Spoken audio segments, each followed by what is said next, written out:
Before you stand three women, beautiful as deadly vipers, assassins so feared that their names alone strike terror into hearts. The crosshairs of the scope locked onto the target. In a controlled breath, a person hundreds of yards away had their head blown apart just as the roar of a modified engine shattered the night. A storm brewing across Europe was quietly beginning, almost perfectly executed. The number of people they've killed is countless, but a deadly conspiracy is also starting to surface. To understand, we have to rewind to just 2 weeks prior. Moraine and Alex are seasoned professional thieves. On that particular day, during a job, Moraine clutched the stolen diamond as she sprinted through the woods. But Alex, her partner in crime, whose job was to provide backup and is hopelessly boy-crazy, got distracted, even texting her boyfriend at the crucial moment. Luckily, Moraine's agility allowed her to reach the rendezvous point successfully. This near-death escape with no backup royally pissed her off. But Alex seemed totally oblivious to Moraine's anger, instead complaining that her boyfriend of only 1 month was dumping her right then and there. Moraine immediately felt a surge of exasperation towards this love-struck idiot. Urging Alex to contact the buyer for the exchange, they were just about to make their getaway when a thick, sudden fog rolled into the valley. Immediately afterward, the whistling sound of bullets pierced the air. Then came the buzzing of 2 drones. Alex skillfully swerved the off-road vehicle, dodging and weaving, but the attacking firepower from the drones remained relentless. Bullets grazed the vehicle. In that split second of danger, the 2 women instantly understood each other and switched places. Moraine took the wheel of the off-roader, while Alex grabbed the weapon from the back and began firing wildly at the 2 drones. The rough, winding mountain roads made it nearly impossible for her to focus. But finally, fueled by her anger at her ex-boyfriend, Alex managed to precisely shoot down both drones, eliminating the threat. However, they had barely gone half the distance when the off-roader completely ran out of gas. The 2 were left with no choice but to abandon the vehicle. The next second, a drone that had escaped their barrage caught up with them. Seeing this, Alex decisively used her exceptional marksmanship to take it down. Knowing that their pursuers would soon catch up, the 2 didn't dare linger for even a second, immediately fleeing to a cliff where they found a supply cache that Moraine had hidden earlier. But before they could even breathe a sigh of relief, the buzzing of drones echoed in their ears again. Moraine cleverly hid behind a boulder, while Alex calmly raised her gun and accurately blew up the drone that was still tailing them. After that, they donned specialized wingsuits and, without hesitation, jumped off the cliff. The wind roared in their ears, but for these 2 women, this scene felt like a rare moment of peace. They soared freely through the air, dreaming of the wonderful life they'd have after receiving their payment. But unbeknownst to them, an even bigger crisis was quietly approaching. When Moraine returned home, she discovered she was 6 weeks pregnant. This unexpected life put her in a serious bind. She was already living a dangerous life on the edge, so how could she possibly guarantee a stable future for a child? Luckily, she still had 14 weeks to make a decision. As this was an incredibly important matter, she didn't tell Alex about her pregnancy, deciding to wait until after the diamond deal was done before truly planning her future path. As night fell, Moraine walked alone to the prearranged meeting place. Alex was hidden in the shadows, protecting her. But unexpectedly, after receiving the diamond, the buyer suddenly double-crossed them, refusing to pay and unleashing guard dogs to intimidate her. Seeing this, Moraine smirked coldly and then signaled the buyer to bow his head. The buyer, confused, still complied. He was then horrified to discover a green laser sight from a sniper rifle pointed at his chest. Realizing someone was lying in wait in the shadows, the buyer immediately surrendered, then frantically explained that the remaining money had been transferred to Sam, the 2 women's boss, and that this had all been a joke. After that, Moraine coldly departed. She felt these people didn't play by the rules, and coupled with the responsibility of the new life growing inside her, she grew increasingly weary of her current existence. Back at home, she honestly voiced her intention to retire. Unexpectedly, Alex wholeheartedly supported her without hesitation, because for Alex, being by Moraine's side was all that mattered. But in their world, the right to decide on retirement rested solely with their boss, Sam. Nevertheless, driven by the desire for freedom and a future, the 2 went to the movie theater to meet with her. In the dim light, Moraine mustered her courage and decided to hang up her sword. The result, predictably, was a flat-out rejection from Sam. She had given Moraine a new life, honing her into the sharpest, most petite blade. So, naturally, she couldn't allow her to leave. Ultimately, Sam separated Alex and, in a chilling tone, issued a warning. The only way to leave the organization early was to pay with one's own life. This threat didn't shake Moraine's determination. She sat alone on the roof, gazing at the dark clouds swirling in the distance. Finally, she made a bold decision. She and Alex would quietly run away. The next day, the 2 packed their essentials and a pet rabbit and headed into the woods. Boarding a boat and crossing a lake, they finally reached their destination. Surprisingly, hidden within this ordinary forest was a geodetic dome-shaped house. The 2 were instantly relieved. They sang and danced comfortably inside, enjoying their hard-earned freedom. After playing, the 2 lay down to sleep. No one noticed the pet rabbit had snuck outside. This sowed the seeds of disaster for what was to come. The next second, a rain of bullets poured down on the dome walls. Moraine and Alex immediately jumped out of bed and assessed the situation, but there was no one to be seen. However, the bullets seemed to have eyes aiming directly at their positions. Alex, relying on her experience, quickly deduced that the enemy possessed thermal imaging equipment. Luckily, the solid structure of the house could temporarily withstand the onslaught, but then a sudden accident occurred. The pet rabbit suddenly squeezed back into the house through a hole, exposing a weak point in their hideout. The next second, an enemy's gun barrel poked through the hole and fired wildly. In an instant, bullets flew everywhere, splattering wood chips, and Moraine and Alex could only curl up behind cover. But surprisingly, the enemies outside had no intention of killing them. After a barrage of continuous gunfire, they quickly retreated. When the noise completely died down, the two dared to emerge from behind cover. Seeing the little rabbit lying motionless, Alex couldn't contain her sorrow. Moraine also realized that tonight was merely a warning that Sam had delivered. Knowing that hiding and running wasn't a long-term solution, she decided to negotiate with Sam, but she never expected Sam to threaten the lives of innocent people, demanding she complete one last heist. Steal the masterpiece young woman in a large dress by a contemporary artist, and after completion, she would be paid $2 million. The specific details of the operation would be communicated later by an intermediary. Moraine vehemently objected but was pushed to the point of emotional breakdown, eventually forced to accept, and Alex of course chose to accompany her. Soon after, the two met with the intermediary, Abner. He told them that the target painting was currently on temporary display in Kosick and would be returned to Paris in a month. Therefore, they had to complete the painting theft within that time frame. After a brief exchange, they quickly determined the necessary preparations, obtained the architectural blueprints of the gallery, and hired a reliable driver. Because Alex had once strangely skidded and flipped a car on the highway, her driving skills were truly worrying. On Abner's recommendation, the two sought the help of professional race car driver Sam. This beautiful racer had just been fired after breaking a record, because the boss was jealous and embarrassed. So, Moraine happened to recruit her. And thus, the three-person thief group was officially formed. However, their friendship could never quite accommodate a third person. Alex struggled to adapt to the new member, and her attitude inevitably showed some abrasiveness. Thankfully, Moraine mediated to prevent a conflict. After that, the three took a ferry to Kosika Island. A heart-pounding jewel heist was about to begin.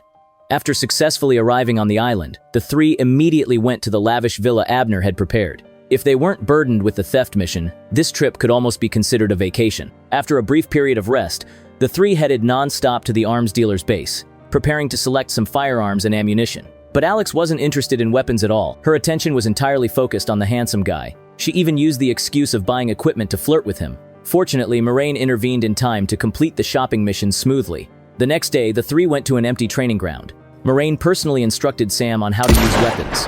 But because she had never touched a gun before, Sam instinctively showed fear and stepped back, a reaction that immediately drew Alex's ridicule. Luckily, Moraine managed to mediate in time to avoid an argument. During dinner, the three rarely sat together and chatted, but Alex keenly noticed something unusual. Moraine not only abstained from alcohol but also unusually enjoyed eating pickled cucumbers. She had some suspicions but ultimately brushed them off with a joke. Early the next morning, Sam curiously asked Moraine about the story of how she and Alex met.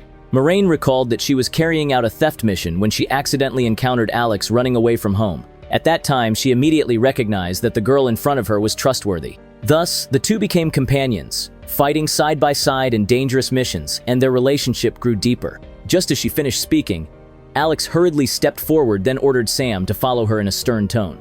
Looking at the smile on Moraine's lips, Sam had a bad feeling. The next second, the two drove to a beach, only 2 weeks away from the operation date. Sam entered a high-intensity training regime, from physical fitness to learning shooting skills. No exercise was allowed to be lax, not even a little. Under training that exceeded human limits, Sam was so tired that she fell asleep the moment she lay down. But thankfully, her abilities were improving by leaps and bounds, and her relationship with Alex was also getting more harmonious. During this period, Moraine had also thought carefully and finally decided to keep the child in her womb. After a long period of training, Sam's progress and changes were visible to everyone. So, that night Moraine announced the plan to retrieve the museum's blueprints. Considering that the mission wasn't too difficult, she decided to let only Alex and Sam go, as a way for them to hone their teamwork. The next noon, the two arrived at a safe location. According to the prearranged plan, Alex held a sniper rifle and hid in the building opposite, monitoring all the movements around. Sam, with her agility, successfully broke into the architectural company's office. Then, she used the unlocking software on her phone to successfully crack the computer password. and then skillfully operated to transfer the blueprints to her phone. Completing the first mission smoothly, Sam couldn't help but let her guard down. She even leaned back in her chair and chatted with Alex. Unexpectedly, danger was quietly approaching. At that moment, Alex suddenly said in a serious tone that someone was approaching the office. Sam immediately straightened up as if facing an enemy. She had no practical combat experience and didn't know how to react. Fortunately, Alex was quick and decisive, using tranquilizer darts to knock out the group of people, then signaled Sam to retreat immediately. But unexpectedly, just as she left the office and stepped into the hallway, a man stood up. This was a test that Alex deliberately left behind. Sam had no practical combat experience, standing frozen in place, completely unsure of how to deal with it. Seizing this opportunity, the man quickly pressed the alarm. The piercing siren echoed throughout the building. Luckily, at the crucial moment, Alex's tranquilizer gun provided timely support, but things became more complicated. Sam frantically ran out of the building. After successfully regrouping with Alex, she immediately floored it. As a professional racer, this life-or-death escape was naturally no problem. Sam drove the motorcycle, weaving nimbly through the streets, occasionally performing difficult stunts that made passersby applaud and cheer. Afterward, the motorcycle sped like the wind through the pitch-black tunnel and winding mountain pass. In just 5 minutes, they had traversed the entire island and reached a plain covered with trees. The breakneck speed still frightened Alex, but she couldn't help but praise Sam's incredible driving skills, and finally, she genuinely acknowledged her abilities. Seeing the two bring the blueprints back safely, and that their relationship was growing closer, Moraine was also very happy. She knew that there would no longer be any distance between the three of them. To celebrate the successful completion of the mission, they were invited to a party on the island. Alex once again let her boy-crazy side take over, quickly becoming friendly with the arms dealer. After the party, the two arranged to go to a hotel room to end this feverish night. But just when the atmosphere became extremely heated, a black man suddenly burst into the room, demanding to join them. Before the arms dealer could even collect himself, Alex happily agreed. The world of the wealthy is indeed complex, and we dare not say anything more. While Alex was immersed in the sweet atmosphere, the man suddenly delivered a powerful punch to the arms dealer, then tightened his grip around Alex's neck. Realizing that the man had malicious intentions, Alex quickly counterattacked fiercely. She plunged her fingernails forcefully into his ears, immediately reversing the passive situation. Then she grabbed a heavy object nearby and slammed it into him. Taking advantage of his dazed state, she quickly put on her shoes and smashed the glass objects in the room. The man had no shoes, so his movements were limited. Finally, amid desperate screams, he was subdued by Alex. The next morning, the man's body was thrown into the sea. Looking at the sparkling surface of the ocean, the arms dealer honestly said that the man was being bounty hunted, so he definitely came looking for him. To repay Alex for saving his life, he quickly investigated who attacked the dome house and killed the pet rabbit that night. It was an Albanian, whose leader was currently living in Italy. Having obtained an important clue, Alex was eager to share the news with her two teammates. She resolutely declared that she had to avenge her pet. Unexpectedly, this seemingly absurd decision received enthusiastic support from her two sisters. The three quickly went to the assassin's hideout. They clearly assigned tasks and cooperated seamlessly. Alex positioned the sniper rifle in a high place. Moraine and Sam disguised themselves as dancers to attract the target's attention. Sure enough, he and his subordinates were quickly attracted by the hot performance of the two girls. Taking advantage of this opportunity, Moraine quickly used hand signals to convey the order. Seeing this, Alex immediately took decisive action. The three women worked together like a well-oiled machine. By the time a dance ended, all the enemies had been shot in the forehead and fallen to the ground. On the ferry back, Alex took the initiative to embrace Sam, officially accepting her as a member of the team. At the same time, Moraine also frankly revealed the news that she was pregnant. The two friends, though surprised, were genuinely happy for her. Alex even enthusiastically thought of names for the baby. However, their most important task at this moment was to steal that world-famous painting. Only in this way could they gain freedom and start a new life. With the beautiful prospect of the future, the three went to the intermediary again. Abner said that the action day coincided with a popular sporting event. At that time, the museum security guards would definitely watch the game together. They could take advantage of this opportunity to act. After that, Abner arranged the detailed plan. Tomorrow, he would use a food truck to cover his eyes, providing remote guidance to the group. Moraine and Alex would hide in prop statues and infiltrate the museum secretly, seeking an opportunity to steal the painting. After much adjustment and discussion, they finally agreed on a seemingly perfect plan. The next day, the plan officially kicked off, and at first, everything went smoothly. Abner's food truck wasn't suspected. Moraine and Alex also successfully hid inside the statues and entered the museum. However, just as they were waiting for the signal, a series of incidents occurred, like a domino effect. First, Alex couldn't stand the silence and came out of the statue ahead of schedule on her own initiative. Then, a large film crew suddenly entered the museum, announcing that they would be filming here. Their sudden appearance disrupted the entire original plan. Not only did it drive away Sam, who was in charge of the rearguard action, but it also made Abner, who was disguised as the shop owner, flustered. But now, they could only commit and continue, even if it was the wrong course of action. But what he didn't expect was that the food truck business was incredibly popular. In the midst of the hustle, his communication headset accidentally fell off, causing him to lose contact with Moraine and Alex. On the other hand, seeing that they hadn't received a signal from Abner after waiting for so long, Alex's patience gradually ran out. She decisively informed Moraine to start the operation. Thanks to their rich experience, the two easily bypassed the security team in the surveillance room. Then they went straight up the stairs. During this process, the two clearly divided their tasks. Alex was responsible for dealing with the security guards along the way, and Moraine, who was pregnant, focused on disabling the alarm system. Then they went straight into the exhibition hall and found the world-famous painting, Young Woman in a Large Dress. They carefully began to remove the painting from its frame. But just then, a member of the film crew suddenly walked into the exhibition hall, wondering why he didn't see any security guards, and his eyes were also fixed on the actions in her hands. In a dangerous situation, Moraine smartly and calmly replied that this was a replica. Then she chatted and talked her way out of the situation. In the end, she successfully tricked him and stole the target. In another development, Abner finally finished selling. Just as he picked up his headset to prepare to give the order, he saw Moraine standing in front of the food truck safely. The freedom they had long desired was right in front of them, but Moraine felt uneasy in her heart. Therefore, at the celebration party, she made a mysterious phone call and asked the other party for help. The next day, Moraine took the painting to meet Sam. Alex, as usual, hid in the shadows with a sniper rifle to provide support. Sam naturally knew the tricks of the two women, so after examining the painting, she immediately led Moraine to another room and had someone close the window curtains. When her vision was obscured, Alex felt uneasy. She quickly used the headset to instruct Moraine. "Remember the position. Don't move or you'll get hit by a bullet." Sam saw their small actions and immediately showed a contemptuous attitude, but she clearly underestimated the understanding and trust between the two women. As soon as Moraine softly read out a coordinate point, Alex, who was ambushing opposite, decisively pulled the trigger. Immediately afterward, a guard fell. Sam immediately turned pale.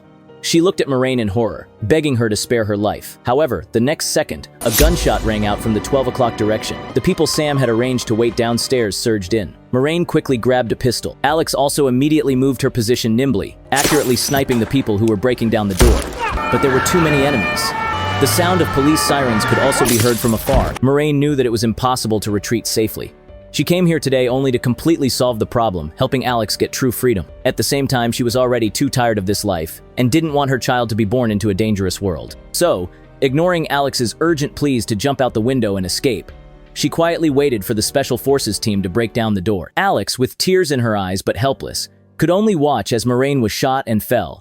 The powerful shock left her numb. It wasn't until Sam's voice urgently urged her to leave through the radio that Alex snapped back to her senses and, following her instructions, retreated to the roof. Finally, Alex and Sam successfully escaped. Moraine's body, wrapped in a white sheet, was loaded into the ambulance that was rushing to the scene. Afterward, Alex sank into the darkness of losing Moraine. She changed her name and lived in seclusion in a quiet manner, never touching a sniper rifle again. Time flew by, and 4 years later, Sam suddenly visited without warning and vaguely said that she wanted to take Alex somewhere. Although confused, Alex didn't refuse her old friend's kindness. So, the two rode horses to a remote area. A house stood not far away. Looking at the blonde girl in the small cabin at the gate, Alex was momentarily stunned but mostly in disbelief.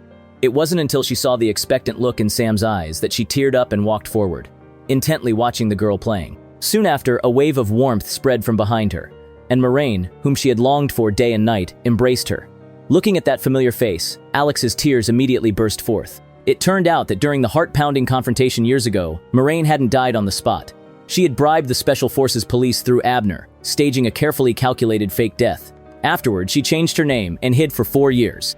During this time, she carefully avoided any possible hunts until she was sure that the danger had completely disappeared before daring to contact Alex and Sam again. The joy and emotion of the reunion spread among the three women, tears blurring their eyes. From now on, the three women and a little girl would completely leave behind the bloody storms of the past and begin a new journey in life. This is a crime comedy with feminist themes. It uses the story and the strong bond between the three female protagonists to express the independence, intelligence, and courage of women. At the same time, it also explores women's desire for freedom and a happy life.